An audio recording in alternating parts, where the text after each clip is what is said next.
يا أيها الذين آمنوا كتب عليكم الصيام كما كتب على الذين من قبلكم لعلكم تتقون. السلام عليكم ورحمة الله وبركاته. الحمد لله رب العالمين، والصلاة والسلام على أشرف الأنبياء والمرسلين وعلى آله وأصحابه أجمعين. أما بعد. கண்ணியத்திற்குரிய சகோதர சகோதரிகளே, அல்லாஹுடைய பேரருளால் புனிதமிகு ரமலான் மாதத்தை அடைந்த நாம் இந்த மாதத்தை எப்படி பயனுள்ளதாக கழிக்கலாம், நம்முடைய தக்வாவை அதிகப்படுத்திக் கொள்வதற்கும் நம்முடைய ஈமானை புதுப்பித்துக் கொள்வதற்குமாக இந்த மாதத்தை நாம் எவ்வாறு கழிக்க வேண்டும் என்பதை பற்றி தொடர்ச்சியாக இந்த ஸ்டுடியோ இஸ்லாம் என்ற நிகழ்ச்சியின் ஊடாக நாம் பார்த்துக் கொண்டு வருகிறோம். அந்த வகையிலே ஒரு மிக ரமலானே முழுக்க ஒரு பெரிய ஆப்பர்ச்சுனிட்டி, அதிலும் ஒரு ஸ்பெஷலான பகுதியை அல்லாஹ் தஆலா ரமலானில் வைத்திருக்கிறான். அதுதான் இறுதி பத்தாகும். ரமலானின் ஒவ்வொரு பகுதியுமே சிறந்தது, பெருமதியானதுதான். இருந்தாலும் கூட இறுதி பகுதி என்பது நம்மை நாம் முஹாசபா செய்து நம்முடைய ஈமானை இன்னும் பலப்படுத்திக் கொள்வதற்கு உள்ள ஒரு அருமையான வாய்ப்பாகும். அந்த இறுதி பகுதி வந்தால் அல்லாஹுடைய தூதர் ஸல்லல்லாஹு அலைஹி வஸல்லம் அவர்கள் எப்படி இருப்பார்கள் என்றால், ஷத்தம் இஸாஹு, தன்னுடைய கீழாடையை இறுக கட்டிக் கொள்வார்கள். கீழாடையை இறுக கட்டுவார்கள் என்று சொன்னால் அதற்கு ஹதீஸ் விரிவுரையாளர்கள் சொல்லும் போது மனைவிமாரோடு சேர்வதை தவிர்த்துக் கொள்வார்கள். ரமலானுடைய எல்லா கால இரவுகளிலும் மனைவிமாரோடு சேர்வது ஹலால். இருந்தாலும் ரசூலுல்லாஹி அலைஹி வஸல்லம் அவர்கள் தன்னை இபாதத்தில் முழுக்க அர்ப்பணிக்க வேண்டும் என்ற ஒரு நோக்கத்தில் ஷத்தம் இஸராஹு, தன்னுடைய கீழாடையை இறுக கட்டிக் கொள்வார்கள். வஅஹ்யா லைலஹு, இரவை அப்படியே உயிர்ப்பிப்பார்கள், முழு இரவையும் அவர்கள் உயிர்ப்பிப்பார்கள். வஅய்கவ அஹ்லஹு, அவர்கள் மாத்திரம் செய்யாமல் குடும்பத்தையும் அதற்காக எழுப்பி விடுவார்கள் என்று நாம் ஹதீஸ்களிலே பார்க்கிறோம். எனவே இந்த இறுதி 10 என்பது ஒரு கோல்டன் ஆப்பர்ச்சுனிட்டி, ஒரு அருமையான வாய்ப்பு. இந்த அருமையான வாய்ப்பை நாம் எல்லோரும் சரியான முறையில் பயன்படுத்துவதற்கு இப்போதிருந்து முயற்சி செய்ய வேண்டும். இப்ப சரியான முறையில் பயன்படுத்துவது என்றால் அதிலே ஸ்பெஷலான ஒரு வணக்கமாக ரசூலுல்லாஹி அலைஹி வஸல்லம் அவர்கள் இஹ்திகாஃப் என்ற வணக்கத்தை நமக்கு காட்டித் தருகிறார்கள். இந்த இஹ்திகாஃப் என்ற வணக்கத்தை பொறுத்தவரையில் நபிகள் நாயகம் ஸல்லல்லாஹு அலைஹி வஸல்லம் அவர்கள் ஒவ்வொரு ரமலானிலும் கடைசி 10 இஹ்திகாஃப் இருப்பார்கள். அதற்கு பிறகு ரசூலுல்லாஹி அலைஹி வஸல்லம் அவர்கள் வஃபாத்தான பிறகு அவர்களுடைய மனைவிமார் அதை தொடர்ந்து செய்து கொண்டிருந்தார்கள். ஆனால் நபி ஸல்லல்லாஹு அலைஹி வஸல்லம் அவர்கள் வலியுறுத்திய, அவர்கள் விடாமல் செய்து வந்த இந்த இஹ்திகாஃப் இன்று நம்மிடத்திலே மிக சிம்பிளான ஒரு சுன்னாவாக மாற்றப்பட்டுவிட்டது.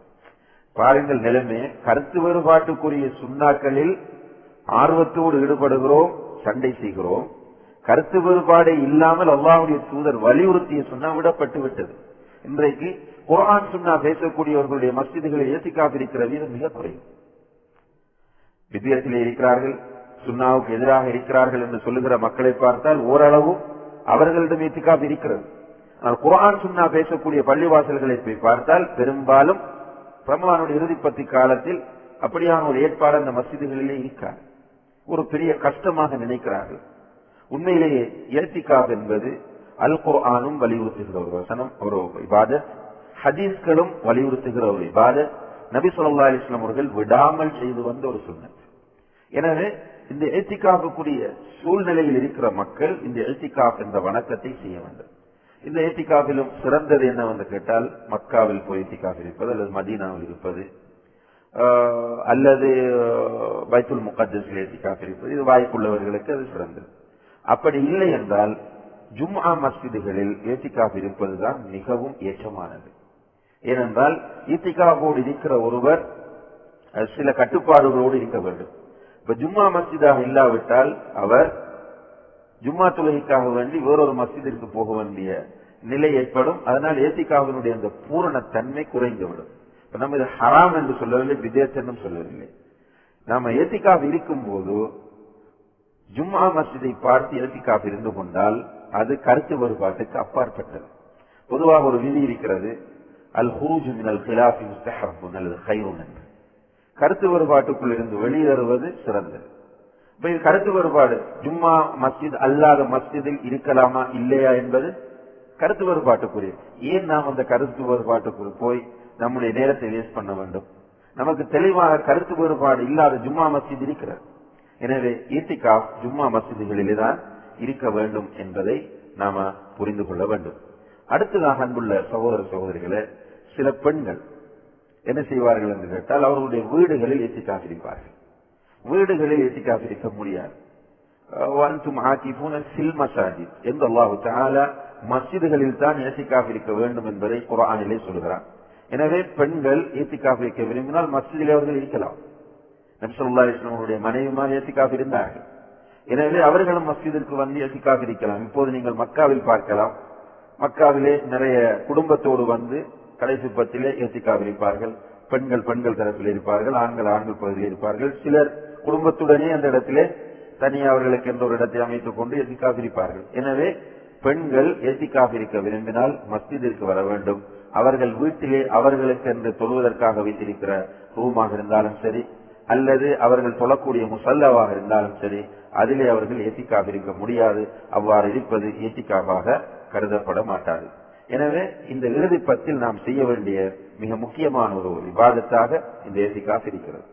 அதே போன்று அன்புள்ள சகோதர சகோதரிகளே, இந்த இறுதி பத்திலே இன்னும் ஒரு மிகப்பெரிய சான்ஸ் இருக்கிறது. அந்த சான்ஸ் தான் லைலத்துல் கத்ர்.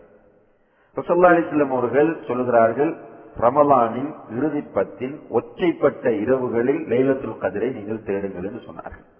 இறுதி பத்தின் ஒற்றைப்பட்ட இரவுகளில் லைலத்துல் கத்ரை நீங்கள் தேடுங்கள் என்று சொன்னார்கள். அப்ப இறுதி பத்தின் ஒற்றைப்பட்ட இரவுகளிலே தான் லைலத்துல் கத்ர் வரும். அதிலும் ஹதீஸ்களை பார்க்கும்போது 27 வருவதற்கு வாய்ப்பு அதிகம். ஆனா கன்ஃபார்ம் இல்லை. 27 வருவதற்கு வாய்ப்பு அதிகமாக இருக்கிறது. ஆனால் உறுதியாக யாரும் சொல்லிவிட முடியாது. எனவே 27 மாத்திரம் குறிப்பாக ஆக்கி அதில் வணக்கங்கள் செய்வது என்பது நபி வழிக்கு மாற்றமானது. சஹாபாக்கள் யாரும் அப்படி செய்யவும் இல்லை. முழு ரமலானின் இறுதி 10 அவர்கள் லைலத்துல் கத்ரை தேடக்கூடிய பகுதியாக ஆக்கினார்கள். அதனாலதான் ரசூலுல்லாஹி அலைஹி வஸல்லம் அவர்களை பற்றி நாம் ஆரம்பத்தில் சொன்ன ஹதீஸ், ஷத்த மிஸரஹு, தன்னுடைய கீழாடை இறுக கட்டுவார்கள், வ அஹ்யா லைலஹு, இரவுகளை அவர்கள் உயிர்ப்பிப்பார்கள். ஒவ்வொரு இரவையும் உயிர்ப்பிக்க வேண்டும். உண்மையிலே 27 தான் என்று அந்த இரவை மாத்திரம் குறிப்பாக்கக்கூடிய சகோதரர்கள் சமுதாயத்திற்கு பெரிய அநியாயம் செய்கிறார்கள். அவர்கள் அல்லாஹ்வை பயந்து கொள்ள வேண்டும். இது 27 லைலத்துல் கத்ர் வராது என்று பேசுகிற மக்களுக்கு எதிரான ஒரு கோபத்தோடு நீங்கள் செய்வது போன்று செய்கிறீர்கள். ஆனால் அந்த மக்களுக்கு சில நேரம் 21 லைலத்துல் கத்ர் வந்தால் அதை மிஸ் பண்ண வைத்த குற்றம் உங்களைத்தான் சாரும். அல்லது 23 வந்தால் அதை தவற விட வைத்த குற்றம் உங்களைத்தான் சாரும். எனவே அல்லாஹ்வை பயந்து கொள்ளுங்கள். வெறுமனை 27 மாத்திரம் ஒரு வைராக்கியத்தோடு, ஒரு கோபத்தோடு, ஒரு வெறுப்புணர்வோடு, ஒரு காழ்ப்புணர்வோடு நாங்கள் 27 என்ன செய்தாலும் உயிர்ப்பித்தே ஆகுவோம் என்ற பிடிவாதத்தை விடுங்கள். மக்கள் எல்லோரும் இறுதி 10 அமல் செய்யட்டும். இறுதி 10 ஒற்றைப்பட்ட நாட்களில் அந்த லைலத்துல் கத்ரை தேடட்டும். அப்படி தேடிக்கொண்டு வரும்போது அவர்களுக்கு 21, 23 அல்லது 25, 27, சில நேரம் 29 கூட அவர்களுக்கு கிடைக்கலாம். அந்த இரவு கைரும் மின் அல்ஃபி ஷஹர், 1000 மாதங்களை விட சிறந்தது. அந்த இரவில் விசேடமாக தனஸ்ஸலுல் மலாயிகத்து வர்ரூஹ், ஜிப்ரீல் அலைஹிஸ்ஸலாம் அவர்களும் மலக்குகளும் இறங்குகிற ஒரு இரவு அது. எனவே அந்த அருமையான இரவை நல்ல முறையில் நாம் பயன்படுத்த வேண்டும் என்பதற்காக கடைசி 10 ஒற்றைப்பட்ட இரவுகளை மிக கவனமாக நாம் கழிக்க வேண்டும். பொதுவாக கடைசி 10 நாம் கவனமாக கழிக்க வேண்டும். எனவே இந்த சந்தர்ப்பத்தில் நம்முடைய சகோதர சகோதரிகளுக்கு நாம் சொல்லக்கூடிய ஆலோசனை என்னவென்று கேட்டால், உங்களுடைய பெருநாள்களுக்கு புத்தாடைகள் வாங்குவதில் மார்க்கத்தில் எந்த தடையும் கிடையாது. புத்தாடைகள் அணிவது மார்க்கத்தில் தடுக்கப்படவும் இல்லை, அது வரவேற்கத்தக்கது. ஆனால் புத்தாடை என்பது பெருநாளுடைய ரமலானுடைய டார்கெட் கிடையாது. எனவே நீங்கள் ஆடைகள் வாங்குவதற்காக, துணிமணிகள் வாங்குவதற்காக தயவு செய்து இறுதி 10 பயன்படுத்தாதீர்கள். முன்னால் வாங்கிவிடுங்கள். ரமலானுக்கு முன்னால் வாங்கி வைத்தால் சிறந்தது. அப்படி இல்லை என்றால் குறைந்தது ரமலானின் ஆரம்ப 10 அல்லது நடு 10 நீங்கள் அதை வாங்குங்கள். கடைசி 10 முழுக்க நீங்கள் ஆக்கிவிடுங்கள். இபாதத்திலும் இண்டிவிஜுவலாக இபாதத் செய்யுங்கள். முடியுமானவரை அந்த இரவுகளில் கூடுதலாக நின்று வணங்குங்கள், கியாமுல் லைலில் ஈடுபடுங்கள், குர்ஆனை ஓதுங்கள், அல்லாஹ்வை திக்ர் செய்யுங்கள், நிறைய அல்லாஹ்வுடன் துஆ கேளுங்கள், நிறைய பாவ மன்னிப்பு தேடுங்கள். இப்படி அந்த இறுதி பத்தை நல்ல முறையிலே கழிப்பதற்கு முயற்சியுங்கள். அதே போன்று அன்புள்ள சகோதர சகோதரிகளே, இறுதி பத்தின் இறுதியிலே ஜக்காத்துல் ஃபித்ரை கொடுப்பதற்கு மார்க்கத்திலே அனுமதி தரப்பட்டிருக்கிறது. ஜக்காத்துல் ஃபித்ருக்குரிய சரியான காலம் ஷவ்வால் குறை தென்பட்ட பிறகுதான் கொடுக்க வேண்டும். ஆனால் அதற்கு ஒரு நாளைக்கு அல்லது 2 நாட்களுக்கு முன்னால் கொடுப்பதற்கு அனுமதி இருக்கிறது. எனவே அந்த ஜக்காத்துல் ஃபித்ருடைய விஷயத்திலும் நாம் கவனம் எடுத்துக் கொள்ள வேண்டும்.